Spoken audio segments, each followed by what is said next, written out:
Hey everybody, welcome back to the best coin news channel on YouTube. I'm Sonofasilverstacker. In today's Numismatic News and Information for the 12th day of February 2024, the day after the Super Bowl, I'd like to welcome you over to moneymetals.com. Check out those live spot prices, as well as the availability and the premiums for the 24 American Silver Eagle.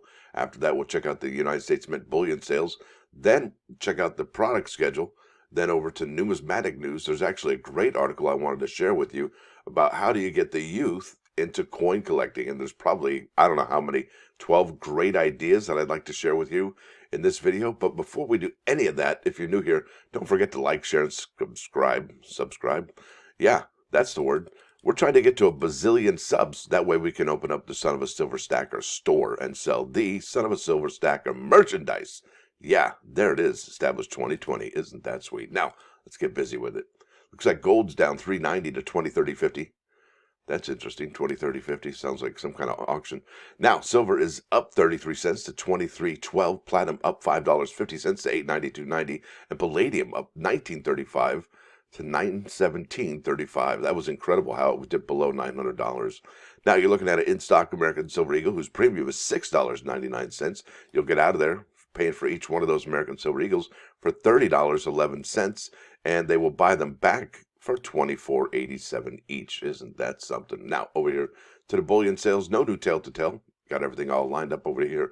We're almost ready to do a monthly comparison from January 2024 to January 23, 22, and so on and so forth. There we go. So today is the 12th. Tomorrow, we have the Rutherford B. Hayes Presidential Silver Medal dropping out of San Francisco.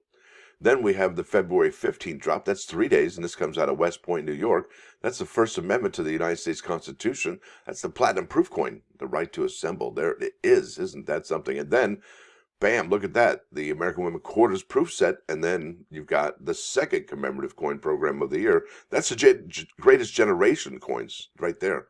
Can't wait for those. Really got a favorite here this year is that uncirculated $50 right there. Love that. That's just gorgeous. Now, let's get busy over here to Numismatic News.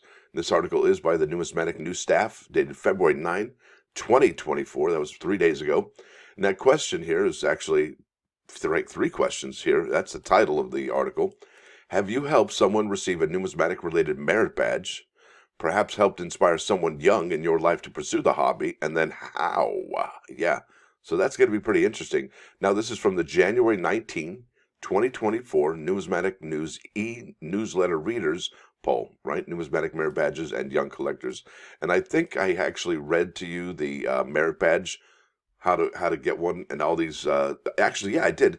It was on the Boy Scouts website, so that was kind of cool. Now here we go. And that's a bunch of children's hands, and you've got looks like some foreign coins there in their hands, and they're going to be sharing because, well, that's, yeah, let's keep on going here. All right, this person says that when they were a scoutmaster in Peterborough, New Hampshire, and helped the scouts get started with coin collecting, many of them obtained their merit badges, and it would be nice to actually find out a little bit of follow-up to see if any of those kids still collect coins to this day. And it says name and address withheld over here. Now it says here, I absolutely have and still do. Every year, generally during our National Coin Week, that's cool, I go to our local school and give presentations to the 4th grade classes. I usually speak to about 80 to 100 kids. They end up being roughly 60-minute sessions. That's amazing. I bet the teacher loves that. You know, they don't have to do a lesson plan that day for that hour. Anyway, the kids are made aware of this ahead of time, so some bring in a coin or two that are special to them. Most of them are excited to be there, which is payment back to me, absolutely, right? I always try to give them each a world coin and a buffalo nickel, as well as some gifts that the ANA sends out for NCW National Coin Week. Those are given out for thoughtful questions some may have, and that's what I did last year when the Ohio American Innovation coin came out. I went to St. Augustine, and there was children with the field trips. I found the teacher. I said, hey, look, this is the Underground Railroad coin that just came out earlier this month. Maybe some of your best students, maybe they, you could have this as an award for them, or maybe you could give it out to them, let them know about what's going on, and, incorporate it into your lesson plan. That's huge. Let's keep on keeping on.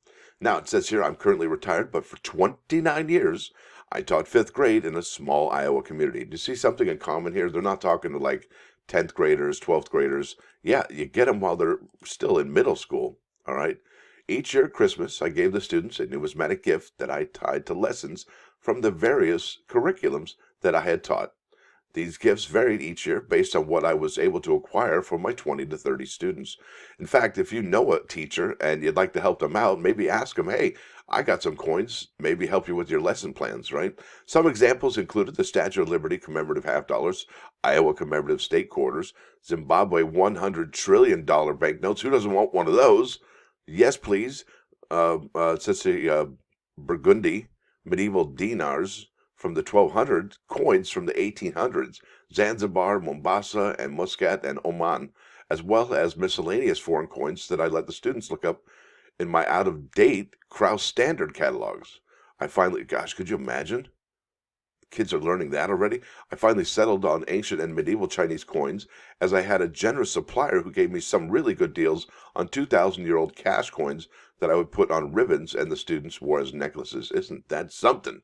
I'll tell you, it's just amazing. And there's two more paragraphs to this person's story. To this date, several years after I had retired, I still have students come up to me and remind me of what I gave them for Christmas. For some, it was just a souvenir of the year we shared together, but for others, it started them on a journey of collecting. There it is, the follow-up right there. Several students would stop back and visit with me about their collections during their high school years, but I really do not know if this became a lifetime hobby for them or not. As we all know, college years and the early years of marriage and single life often take their toll on collecting experiences until some of us are lucky enough to rekindle the passion in later years. Isn't that the truth? Well said, Mr. Steve Areno. Good job. I'm proud to say that my son, who was in my classroom as a student and now teaches in the same building that I did, has chosen to keep this tradition of numismatic gifts alive. While not, I bet some kids are like, yeah, did you get Mr. Such and Such? And they're like, no. And they're, because, all these kids, they're going to know about that tradition in that class that the father did and the son does. That's remarkable. It really is amazing. While not an active collector, although he really enjoys my collection of train coins from around the world, as a child he saw the significance of this gift and now enjoys being the giver to generate excitement for his students. That's awesome. That's amazing. And it says here, as a high school golf coach, one of my players who was working towards his Eagle Scout honor asked if I would help him earn his badge for numismatics. Of course I did. And he earned both the badge and the Eagle Scout award. Likewise, my grandchildren, upon reaching the age of 5, see, there you go, get them while they're young, have been taken to our local coin show to see what's going on. Afterward, I give them an album for a series that they might be interested in, and several duplicates from my own collection to get them started. Monthly after that, I take home rolls of coins from the bank and let them go through them to fill in the holes. The squeals of delight when a needed coin is found is music to my ears. And really, if they're that young, you're just filling in dates, right? And the prettier ones, the prettier dates, right? And then the P and D, I think, as well. But you don't have to go any further into that detail. Just get them started on the basics. That's amazing. Good job there, Lincoln, Nebraska. It says here I've saved coins and started some books for my children and grandchildren, but I have a son and one grandson who have continued saving coins and going through coins. They continue to look for and fill empty spaces in their albums, but have started to enjoy different coins. Different. For instance, my grandson looks for and saves burnish coins. There you go. My son likes and looks to increase his nickel albums. That's genius right there, kid. My grandson is 19 years old now, but he has always helped me every chance he could. My other family members don't get it. It will be interesting to see how many people are actually trying to pass the hobby on to the next generation's name and address withheld. That's genius, because that's really what it's ultimately about, is fostering that interest in the hobby. That way it'll continue on for many years to come. I work the front table at our monthly coin show and bring many things for the children who come with their parents. I have pages with numismatic themes to color, crayons, information on how coins are made, how to store coins, parts of coins, dinosaur coins, artificial bitcoins, and replicas of existing coins. Sounds like the United States Mint right there, right? Because if you've ever been to the United States Mint booth, they have all kinds of stuff for the kiddos. The coins are slightly larger than the real coins, which makes them easier for the children to enjoy and, I would imagine, identify. I also have boards for cents and nickels along with the rolls of coins for those boards. The children I see tend to come month after month with their parents, so I try to have different things for them every time I see them. It's an enjoyable moment every time they come by. I imagine that is. Isn't that cool? There's so many great stories like this, folks. Look at how many people actually try and foster this hobby on, and they do it through the children. It is remarkable. How have I helped inspire youth? There are a few neighborhood kids whom I have several lots of clean, unclean, identified ancient coins. I've sold some stuff as well at a fraction of market value with the goal of inspiring others. Finally, and perhaps more effectively, I self-published a book in e-form as well, around 100 pages on how to get started in one of these three areas of the hobby: U.S., world, and ancient coins. It is found on Amazon, searching for the name, and I have a few probably read it entirely. That's cool. I'm not sure, but I did give it to those neighbor kids. That was my initial intention when writing it. That's cool. Just wrote a book for some neighborhood kids, and, well, turned out to be a seller on Amazon. That's remarkable. This person's from Herndon, Virginia. I think that's Northern Virginia. Yes, and yes, the Fairfax Coin Club of Northern Virginia, under our youth coordinator, John Hutchinson, with the help of numerous members, myself included, have hosted several local Boy Scout clubs in pursuit of their coin merit badges. Personally, over many years, particularly since I retired at the end of 2020, I have helped encourage many young collectors by providing examples of coins and books in their areas of interest. I find these endeavors very rewarding. It's because it is. It really is. Look at this. This is my grandkids, and I do coin roll hunting every week. Who wouldn't love to do that with their grandkids? Come on. A box of dimes, nickels, pennies, and quarters. What? A red book, a magnifying glass, and of course, their piggy banks, and off we go. I love it, and so do they. That is probably the best thing I've heard right there out of all of these different stories. Since he ran about a dozen boys through the coin collecting merit badge, I was able to distribute numismatic material that was available for the taking at the Long Beach Coin Show to the boys. They appeared to enjoy it. Way to go from Sun Valley. Let's see here. We're running out a little bit of time here. It says here I've been collecting seriously since the 1980s, but as a member of the West Hernando Coin Club, as a club, I was taught the local Boy Scout troop the merit badge course. So they taught the course right there. There were 10 scouts involved. The older scouts from 13 to 16 were more interested in numismatics than the younger scouts. All right, that's interesting. Maybe just different levels of interest, right? We had, as an added bonus, the scouts do as an essay on any U.S. coin they wanted. We let the club members grade them. The two best essays received a Boy Scout commemorative graded coin from the club. That's kind of cool right there, right? Yeah, they have their special things within the Boy Scouts. That's cool. Genius. Here we go. We're still running out of time. I gotta hurry. I've attempted to do this by offering online money to Coin Museum to provide decent photos and informative text, often with Adobe Reader documents. That's interesting.